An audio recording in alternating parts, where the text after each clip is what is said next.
Huh? The garage shutter, which is usually closed, was oddly open. No way.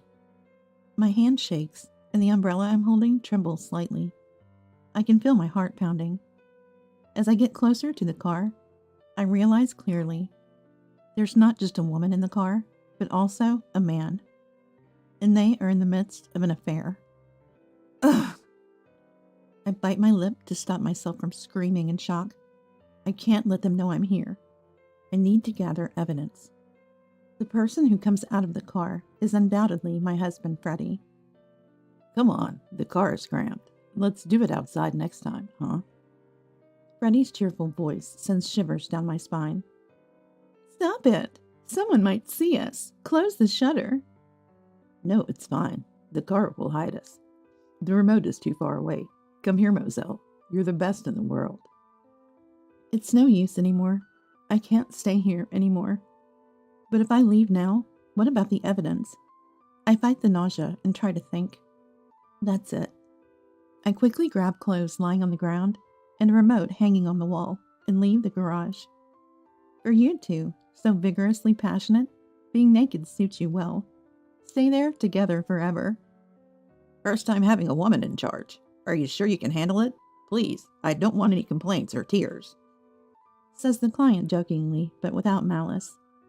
I'm Holly, 34 years old. I've been in sales for over a decade. I'm used to this. Don't worry, I've got it under control.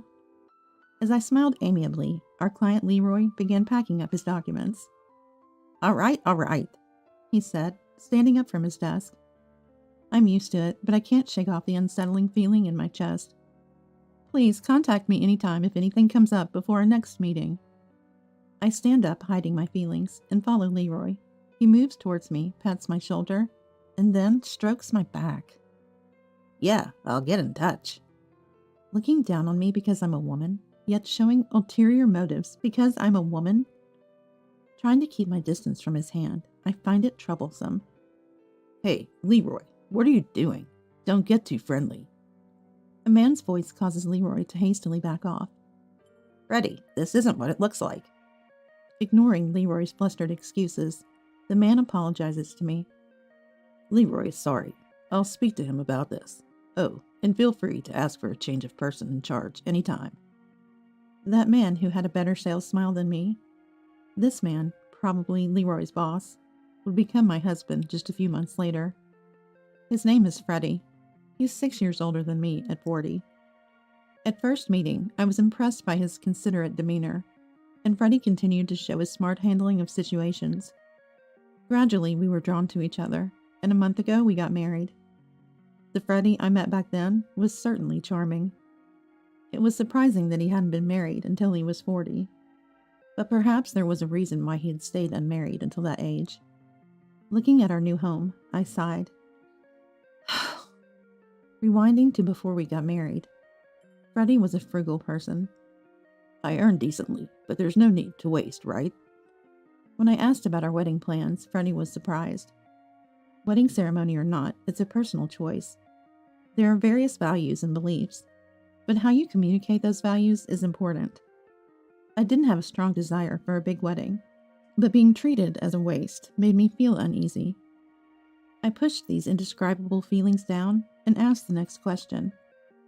So what about our new home? Shall we go house hunting next weekend? Both Freddie and I were living with our parents, so moving into one of our apartments wasn't an option. We needed to decide on our post-marriage residence. Freddie faintly suggested moving in together, but I firmly declined. Often returning home late at night due to work, I didn't want to inconvenience his parents with different living rhythms. So renting seemed like the logical choice. How about looking for a 2 LDK apartment? To my suggestion, Freddie unexpectedly objected. An apartment? He looked dissatisfied. Could he still be hoping for us to live together? I've said before, living together is difficult. No, it's not that. I've only ever lived in a house, you know. Freddie interrupted me. I lived alone during college, then moved back home for work. Freddie, on the other hand, commuted from home during college and had no experience living alone. Are you worried about the size? For now, without kids, an apartment should be enough.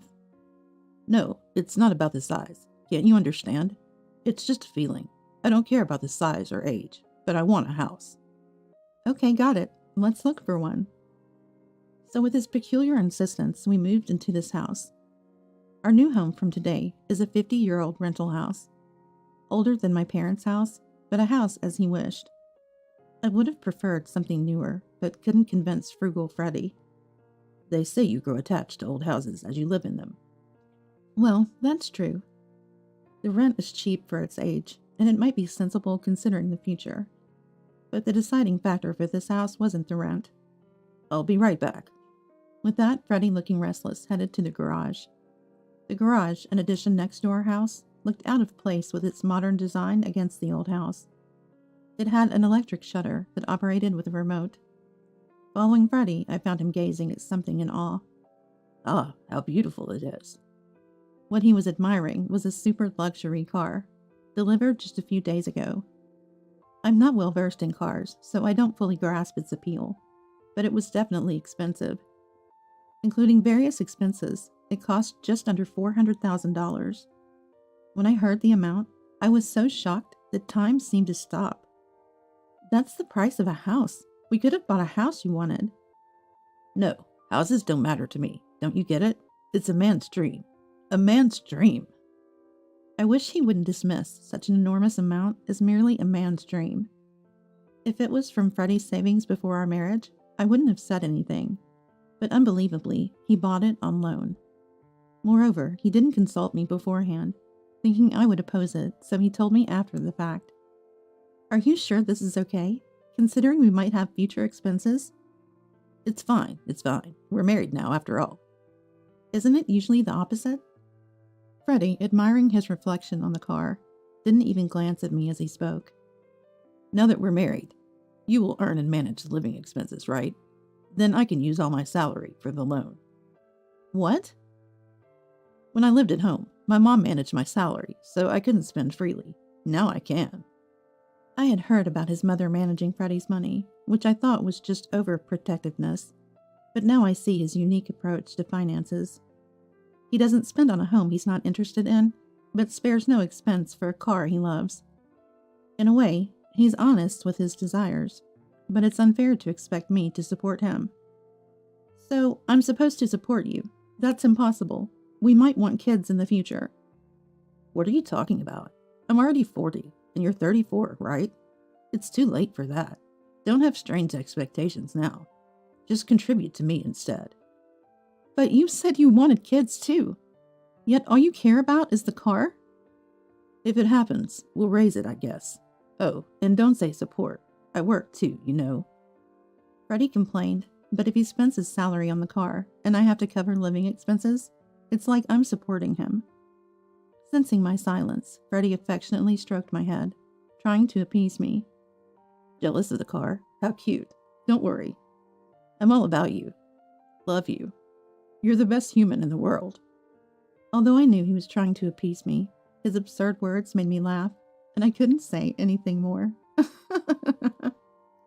This is quite a situation for a newlywed. During a work break, Lindsay, Freddie's age, and a rising star at work, listened to my rant with a wry smile. Her work performance had been exceptional, leading to an unusually rapid promotion. Being so empathetic and trusted by everyone, Lindsay was always there for advice. I knew he was particular, but I never imagined he'd be so self-centered. My ex-husband was the same. He always put himself first, never listening to anyone else. Exactly. Our moving boxes are still unpacked, and he keeps sneaking off to the garage. Well, I ended up divorcing because he never changed. But Holly, you're still newlyweds, right? Maybe you'll change. Lindsay pulled out a small bag of chocolates and placed it in front of me. Eat something sweet, refresh yourself. You don't have to accept your husband blindly, but maybe try meeting him halfway. Of course, joining the divorcee club is always an option. As I ate the chocolate, Lindsay and I exchanged smiles. True, I had little interest in cars and hadn't made much effort to understand them. Maybe my attitude showed whenever Freddie talked about cars. Since I'm finishing work early today, maybe I'll cook his favorite Chinese dish and wait for him. After shopping at the supermarket, I hurried home. All right, where should I start? I packed the fridge with groceries and flipped through a recipe book. Lately, I'd been too busy to cook anything elaborate. As I pondered what to make, I faintly heard a woman's voice. Listening outside the open window, the voice was intermittent, but definitely there. Houses in this area are spaced apart. It couldn't be a neighbor. Feeling uneasy about the intermittent voices, I grabbed an umbrella and my mobile phone from the entrance for protection and quietly headed towards the source of the noise. The voices seemed to be coming from the direction of the garage. Huh? The shutter, which is usually closed, was inexplicably open. Freddie doesn't use that luxury car for commuting. He's afraid of scratches and finds it difficult to drive, so the shutter is usually closed. Freddie opens it every day after returning home. He even had a security camera installed in the garage for extra protection. It's strange for such a secure garage to be open. What if it's a female thief? If she's after the car, I have to protect it. It's Freddie's precious car after all. I gripped the umbrella tightly. It seems the female thief is already in the car, struggling to start the engine maybe. The car was shaking enough to be noticeable from a distance. Holding my mobile phone ready to call the police, I crouched and slowly approached the car. I hid close to the window. That's when I realized my huge misunderstanding. No way. My hand trembled, and the umbrella shook. I could feel my heart pounding. As I got closer, I understood clearly. There wasn't just a woman in the car, but also a man. And they were in the middle of an affair. Who could it be? The answer was obvious. No one would use someone else's car in their garage for such acts. Freddie was having an affair. Ugh. I bit my lower lip to stop myself from screaming in shock. I can't let them know I'm here. I need evidence. I had my mobile phone. I could record a video. But what should I do? The voices are muffled, and filming inside the car without being noticed is difficult. My emotions were a mess, and tears started flowing. I knew I needed to do something, but I couldn't move. Suddenly, the car stopped shaking, and the voices ceased. Phew, it's hot. With that exclamation, the rear seat door on the opposite side from where I was hiding opened. And unsurprisingly, it was Freddie who emerged. I couldn't see him, but recognized his voice. A woman seemed to follow him out a moment later. Wait up, I'm not even dressed yet. And Freddie, you've only got your shirt on. Your pants are missing. That's crazy. The woman's laughter rang out, unfamiliar to my ears.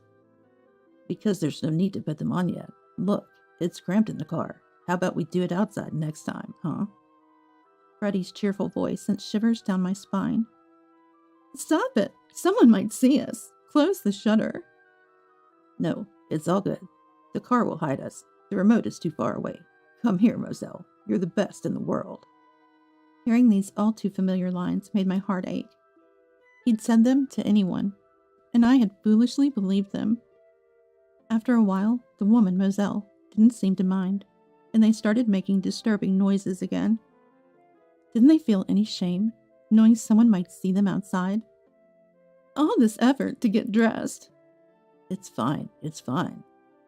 Clothes, either tossed or taken off, floated in the air and landed right in front of me, hidden in the car's shadow.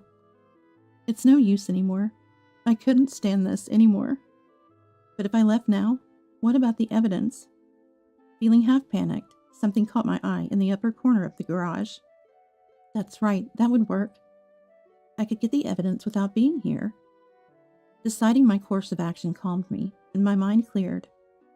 Engrossed in their act, they wouldn't notice me. I easily made it to the garage exit. That's it.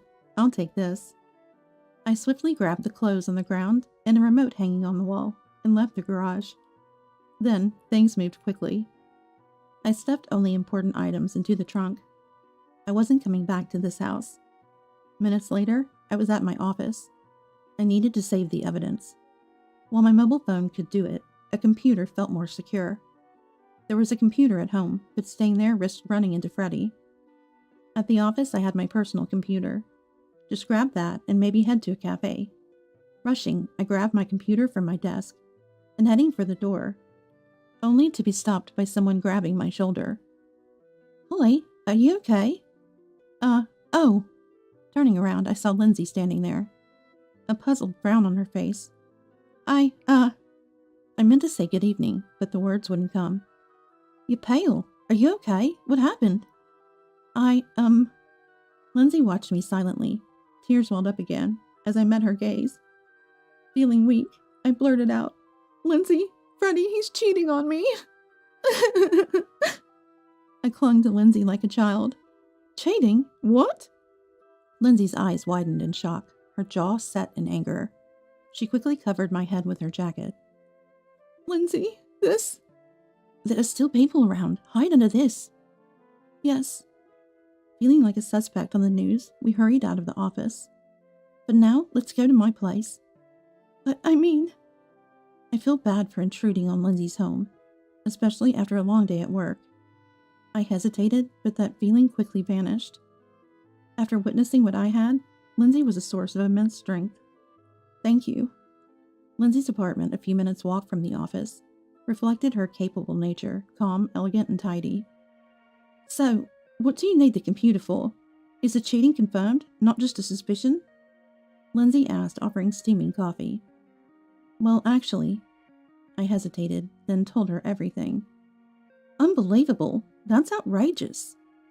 After hearing it all, Lindsay was shaking with anger. What now? What's your plan? I can't be with him. Not just as a wife, but as a person. I'm thinking of starting divorce proceedings. That's pretty malicious behavior. You should get as much compensation as possible. Got enough evidence? I can refer a lawyer. Thank you. That's why I brought this. I placed my personal laptop from work on the table. A few minutes of working on it, I turned the screen towards Lindsay. This? Your husband and his affair? Yes, it's a recording. I never thought the surveillance camera for the luxury car would be useful like this. It could be remotely operated, and the data was stored in the cloud, meaning everything from that moment was recorded. From them getting into the car to their monkey-like antics, you've got it all. This is enough evidence for cheating. I'm relieved. Can you view it in real time? What are those monkeys doing now? Probably gone by now, right? Well, I pulled out the remote from my bag and showed it to her. This is for the electric shutter. I closed it when I left. In a rush of blood to my head, after getting ready to leave, I closed the shutter and threw out the clothes I had picked up. It was a rash action. But right now, those two were trapped in the garage in a sorry state. You did that? Hilarious. Lindsay burst into laughter, slapping her thigh. They must be panicking right now, right? Checking the camera, it seemed they had noticed the shutter closing, but too late to escape. The camera showed them arguing in a pathetic state. Lindsay laughed even harder, and I couldn't help but smile. Then, my mobile phone rang. It was Freddie. I didn't want to answer, but reflexively pressed the button. Well, there's nothing else to be done. I reluctantly answered. Hello? Holly, still at work? Freddie's voice, trying to sound calm, quivered slightly. Yeah, with Lindsay. What's up? Oh, there's been a malfunction with the garage shutter remote, and I'm locked in. Can't find the remote either. It wasn't a malfunction. I had closed it deliberately, and the remote was with me. That's tough. Maybe call a repair service. They should open it quickly. No, it's fine. Don't want to waste money. Yeah, I'll figure something out. Freddie hastily denied. Of course he would. If a repairman came, they'd easily open the shutter, revealing them in their less than dignified state. Could you come back home right now? Sorry, that's impossible. Hey, your husband is in trouble. How can you dismiss it so easily? Are you even a wife? I don't want to be lectured by someone who's boldly asking for help while trapped with his mistress. Well, if you insist, I guess I could make the call. No, wait. That's not what I... Oh, come on. Freddie sounded frustrated. Perhaps he found it challenging to explain the situation without revealing the truth. What's going on? You're acting strange. I'm going to hang up now. Wait, Holly, I pretended not to hear and hung up. But he called again immediately. Lindsay smiled as I pondered what to do. Freddie must be trying to get Holly to open the door, she said. Probably right. If they called a professional, their embarrassing state would be exposed. But if I arranged for someone and was present, they could hide in the car. He must be trying to deceive me about the mistress, too. The calls are persistent. How about this? Holly, why don't you go on an overseas business trip? What? Lindsay started explaining smoothly. It seemed sudden, but she had been considering assigning me this task for a while. The business trip itself is planned to last about a week, but it could be extended depending on the circumstances. It would have been tough to ask a newlywed like me to go, but she intended to go herself. It's perfect for a divorce. Tell Freddie you're going on a business trip. But with my current feelings, now is the time. It's better to immerse yourself in work. Plus, Freddie won't stop calling until you show up. You don't want to see him now, do you? Indeed, I dreaded the thought of being in the same space as Freddie, and I was getting tired of the constant ringing. Are you sure? It feels like I'm involving personal matters and work. Don't worry, I'm the one taking advantage of your personal situation. Despite my hesitation, Lindsay persuaded me, and I decided to go on the business trip. I messaged Freddie on WhatsApp. I have an urgent business trip, so I won't be back for a week. I'll be overseas and won't be in touch. Then I headed overseas. Though I was a bit anxious, the trip went smoothly thanks to Lindsay's explanations and documents. I was also familiar with the project. I enjoyed my time at the destination, and the week flew by. I kept in regular contact with Lindsay, exchanging various information. I had once dreamed of working and living overseas before marriage. Though it was temporary, it felt like a dream come true. I resolved to return after sorting everything out with Freddie. That's what I decided. Upon returning to America, I immediately took action. I had no intention of returning to that house. After the trip, I moved directly into a property Lindsay and I had eyed before I left. Throughout this time, I ignored all of Freddie's attempts to contact me. I decided it was best to wait until I was ready. About a week after moving into my new apartment, I received a call from an unknown number. Perhaps it was a work contact I'd forgotten to save. Without much thought, I answered. Hello, this is Holly speaking. Holly, finally you answered. The voice on the other end, filled with relief, belonged to Freddie, who was still technically my husband. Freddie, why? Holly, why haven't you answered? You've been unreachable for so long. Are you cheating? Is your business trip a lie? What? What is he talking about? His accusation was absurd. That was his doing, not mine. I wanted to retort, but managed to restrain myself. Just come home once. I have something important to discuss. Freddie ended the call abruptly. The moment of confrontation had arrived. I took a deep breath and visited that detestable house for the first time in weeks. You're finally back. As I stood at the entrance, the door swung open, revealing Freddie standing there arrogantly with his arms crossed. I'm not back. I came to talk. You said you had something important, and I have things to say too. Well, come in then. Freddie gestured with his chin and headed inside. I followed him into the living room, and immediately, my eyes locked onto a familiar figure. Ah, there was no mistaking it. Moselle from that incident was sitting on the sofa. Moselle waved at me, fluttering her hand. Freddie looked away from me and replied to her. She's a colleague from work. She's been helping out while you were gone. A mere colleague coming to our house? Shut up. You don't have any right to judge me. Freddie sighed heavily and slammed a paper onto the table. I stared at it intently. You know what this is, right? Divorce papers. I don't need a selfish wife who doesn't care about her family. Freddie looked triumphant. I smiled and reached into my bag. Coincidentally, I was thinking the same thing. What? Imitating Freddie, I slammed my own divorce papers onto the table, already filled out.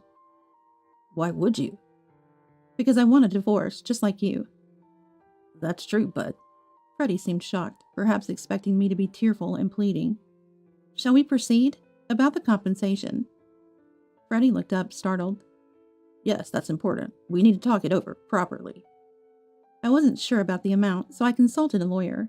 They suggested something like $20,000. What? That much? Really? Freddie's face lit up with surprise. Moselle, too, seemed delighted, her eyes sparkling. Moselle and you each will pay $20,000. What? So a total of $40K? We did it, Moselle. Wow, Holly, you're so generous. Watching them hold hands and jump for joy, I tilted my head and spoke softly. Why are you so happy? Is paying compensation that exciting for you? Huh? They froze, their eyes wide. You misunderstood, right? You just said we have to pay the compensation? Of course. Why would I pay it? Freddie turned red with anger as I smiled. You're to blame. It's because of your selfishness that I even considered divorce. Why? Don't you have any idea? Their obvious discomfort was telling. Maybe I was too busy to pay attention to you, but...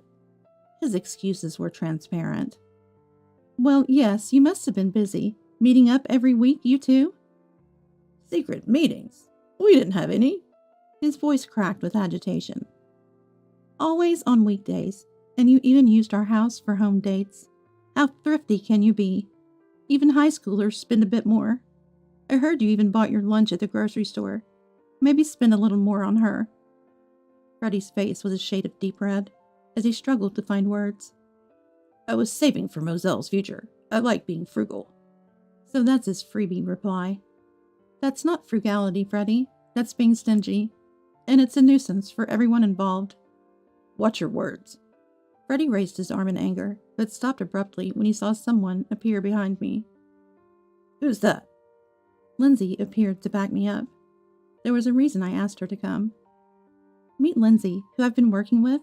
You know her, don't you, Moselle? Moselle? Ah. Moselle's face turned pale upon seeing Lindsay. Rushing to Lindsay, Moselle pleaded desperately. Please don't tell my mom. Mom? Freddie looked confused at Moselle. Instead of Moselle, I answered. Moselle is still a college student. She lives near Lindsay. Though I hadn't recognized her initially in the camera footage, Lindsay and Moselle were acquaintances. Moselle's family was known in the neighborhood for being strict. Becoming involved with a married man was unthinkable, and even dating was forbidden. College student? You told me you were a working graduate. Didn't you say she was a colleague? What's going on? Confronted with my question, Freddie looked around nervously and fell silent. I'm sorry, but even if I don't tell, the lawyer will. You can't afford the compensation, can you? Someone else will have to pay. Moselle was trembling, her head bowed. Please stop. I was grounded just for dating a classmate before. If they find out I was with a married man, I might never be allowed out again. I wondered why she would risk so much to be involved with Freddie. Watching in disbelief, Freddie kneeled beside Moselle. Wait, Moselle, you're unemployed? Stop saying it like that. I'm just a college student. Unemployed, then? Oh no, how are we going to manage? I need a working mother. The loan. What? What are you talking about? This loser, relying on someone else's income? Freddie was near hysteria, and Moselle was fuming. Lindsay, they're quite a pair, aren't they? I muttered. Watching their ugly quarrel, there was no point in staying. Lindsay and I exchanged glances and started to leave. Suddenly, Freddie, looking desperate, grabbed my arm. Wait, I was deceived. I didn't cheat. Holly, you're the best, believe me. His pathetic plea was all he had. I stared at him. His face was tear-streaked, his eyes bloodshot, and his words were all about self-preservation. Mostly lies. I felt relieved I wouldn't have to spend my life with him. I'm returning to this. What? Why do you have the remote? Was the repairman surprised? Let this be a lesson. No more garage antics. I saw everything. What? Don't use such an expensive car as a substitute for a hotel. Cars are meant to be driven. If you're going to get in, at least sit in the driver's seat. Don't get it wrong. Realizing what I meant, Freddie's face drained of color, and he slumped to the floor. Laughing, Lindsay patted my back as we left the house. The divorce was finalized without issue. Moselle's parents paid the compensation, saving the day. Moselle herself was summoned home and now rarely leaves, forbidden to wear makeup or dye her hair, spending her days studying. It seemed she might soon be married off to someone her parents chose, as Lindsay mentioned. Perhaps for Moselle, that was for the best. As for Freddie, after the divorce, his affair with Moselle quickly became known throughout the company. Giving his self-proclaimed status as a loving husband, the backlash was severe. Moreover, his mistress was a college student. His reputation plummeted both within the company and with clients. Now he's shunned both internally and externally. He continues to work to pay off his luxury car loan, but it's only a matter of time before he's fired, as it's more of a liability than a benefit to the company, so everyone says. While their fates reached my ears, I was too busy with my life to care. A year after the divorce, I quit my job, and now work overseas, living my dream. Hey, Holly, why are you smiling? Just thinking about how to surpass you, Lindsay. Lindsay recently started a business. Come with me. And she invited me to join. I didn't expect it to be overseas, but readily agreed. My dream had come true, but I had a new one. To become like Lindsay, surpass her, and repay the kindness she's shown me. The debt to Lindsay is immense, both personally and professionally. I don't know when I'll achieve this dream, but I'm determined. In your lifetime, that's impossible, Lindsay said with a knowing smile. I silently vowed to myself while watching her.